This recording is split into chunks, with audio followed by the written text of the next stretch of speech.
Hello guys, it's your vlogger boy, Kuya RR. So guys, nandito tayo ngayon sa Cabo San Lucas, Mexico. Today is my birthday. Today is February 6 dito sa Cabo San Lucas.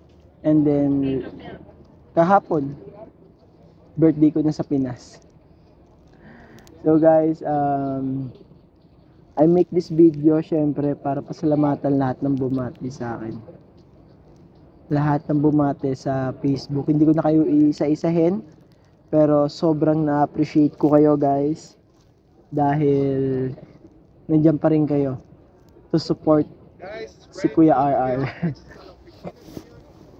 So guys, nakikita nyo napakaganda ng likuran ko, napakaganda ng background. Wala akong masabi. Sobrang solid. Actually, hindi ko rin alam paano sisimulan yung video to. Pero syempre, bago ang lahat, I just want to thank the Lord. Gusto kong pasalamatan si Lord sa buhay ko. Simula una hanggang ngayon. Sabi ko nga sa post ko, simula noon hanggang ngayon, hindi pa rin siya nagbabago. God is good all the time. And all the time, God is good. Kung ano meron ako ngayon, hindi dahil to sa akin, kundi dahil to kay Lord na ginabayan niya ako sa aking tinatahak. Hindi ko to makakaya kung ako lang mag-isa to, guys. Maniwala kayo sa hindi ko to kaya kung ako lang. Naging matapang ako, naging malakas ako kasi kasama ko si Lord. And first of all, and second, first, I just want to thank the Lord. Second, Lord, thank you kasi ginamit niyo, binigyan niyo ako ng magulang na mabait. Hindi ako sinukuan, katulad niyo, Lord. Sinuportahan ako, sila mama at papa. Shoutout sa iyo, mama at papa. Gusto kong magpasalamat sa inyo dahil nandiyan kayo parati. Kayo yung binigay ni Lord para gabayan ako, suportahan ako physically dito sa mundo. And so I think this is the right time para kami naman ang mag-give back at ibalik yung mga suporta at sakripisyong ginawa nyo para sa amin. Sa aming mga magkakapatid. Kay Agustina, kay Ate Roma, kay Lisa May. And it's your vlogger boy, Kuya RR, syempre. And gusto ko lang ding i-highlight no, yung sa sa video to. Kung paano naging mabuti si Lord sa buhay ko simula una hanggang ngayon. Kasi hindi siya naging madali.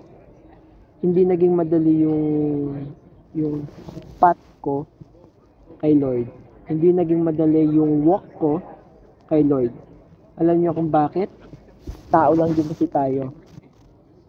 Nadadapa, nasusugatan, nawawala, pero still, si Lord, hindi nawawala. Alam mo yon sa naging experience ko sa buhay ko, grabe yung ginawa ni Lord. Kasi, ako yung taong before na maloko ako before.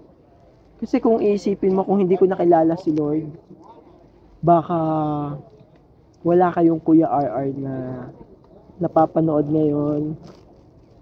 Kasi everything guys, maniwala kayo sa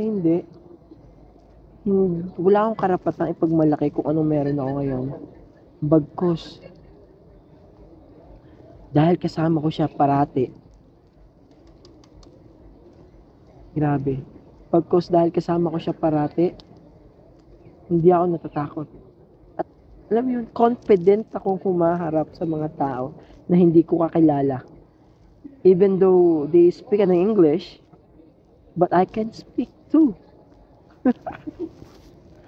Guys, natatawa na lang ako kasi, wala. Kasi before akala ko ako yung batang maloko lang, makulit, pasaway. Ganun. Pero ngayon, nadala ko siya dito. Nadala ko siya dito hanggang sa trabaho ko. And hindi ako nagbabago. Kung ano yung nakagawian ko before, ganun pa rin ako dito. And sa mga kabataan din dyan, no? Sa mga kaedad ko. By the way, I'm 26 years old now. Ayan.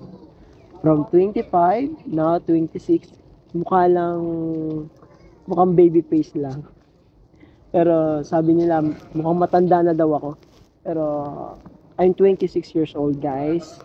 And my birthday is February 6 ngayon. So, gusto ko lang i-shoutout sa mga friend ko, sa mga kabataan dyan. Kung nangangarap kayo, lakihan nyo na. Pero, alam mo, na-realize ko din, nangangarap tayo, pero kung hindi rin naman matutupad, kasi nga, hindi ayun yung ang will ni Lord sa'yo. Mas malaki pa pala doon yung yes, actually, eto, kung na-gets nyo, before kasi, ang gusto ko lang naman talaga, maging photographer. Natupad yon, naging photographer ako kay Congresswoman Ann Matibag, sa boss ko.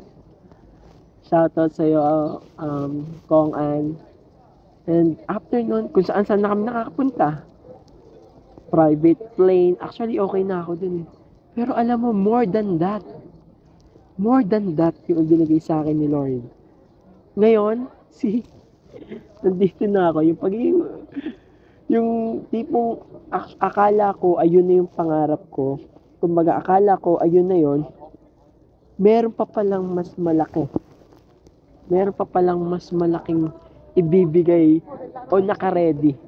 Meron pang mas malaking naka-ready para sa'yo si Lord. Kaya sabi ko sa inyo, lakihan nyo na.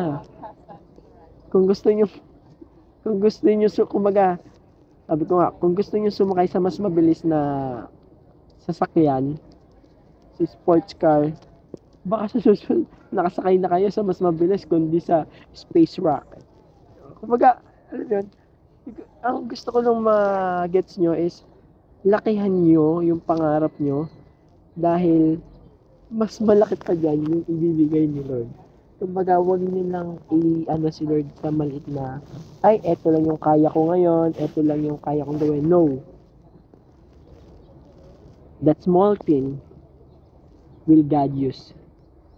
Gagamitin ni Lord kung anong meron ka ngayon hanggang sa mapunta ka doon sa will niya. And gusto ko lang din i-shoutout, no, yung mga kaibigan kong nasa paligid ko, sa mga thank you, na-appreciate ko kayo guys, thank you. And sa mga nakatrabaho ko guys, salamat.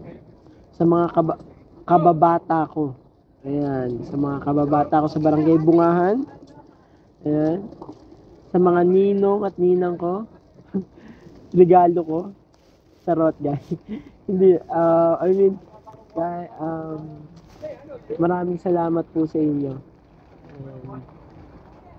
Once again, Mama, Papa, maraming salamat. Maraming salamat. Ngayon, hindi ko alam kung tatapusin yung video nito. Kasi hindi pa naman kasi talaga tapos eh. May susunod pa na plano si Lord. Para sa buhay ko, para sa buhay ng pamilya ko, para sa atin. Para sa mga nanonood ngayon, may plano si Lord para sa buhay nyo. Kaya huwag kayong sumuko. Kung nagawa ni Lord sa buhay ko to, magagawa din to sa buhay nyo. And, so guys, I think doon muna tayo magtatapos sa video ko. Dahil alam kong meron tong susunod. Hindi natin alam kung ano. Pag edad ko 27 years old, hindi ko alam kung ano naman ang next video na sasabihin ko sa inyo. Guys, by the way, it's your vlogger boy, Kuya RR. It's your vlogger boy, Kuya RR. All the way from Cabo, Mexico. I am a photographer in a Carnival cruise line. Panorama. Maraming salamat. Guys, tingnan nyo, ang ganda ng nakarinig. Actually, ang pasok ko pa is 8:55. Ang oras pala ngayon is 8:25. 9 AM kasi ang pasok ko. So lumabas lang ako ng maaga para masaksihan at makagawa ng video to at para makapagpasalamat sa inyo.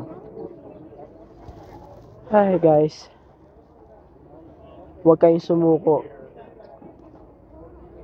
Alam mo, nung nandito na ako, para na akong turista. Para na akong nakatira dito. Parang ano, tawag dito. Turista ba tawag doon? Parang laking kabo na ata ako. Laking kabo. Guys, may mga silayon dito. Tapos, ang business nila dito is more on boat. Siyempre, sa bagay, malapit sila sa dagat. Tapos, alam mo, napansin ko dito, kalapate. Shoutout nga pala sa papa ko. Pa, ang dami ditong kalapate, walang ibon. Pero may kalapate. Tama ba? Walang maya. Pero may mga kalapate.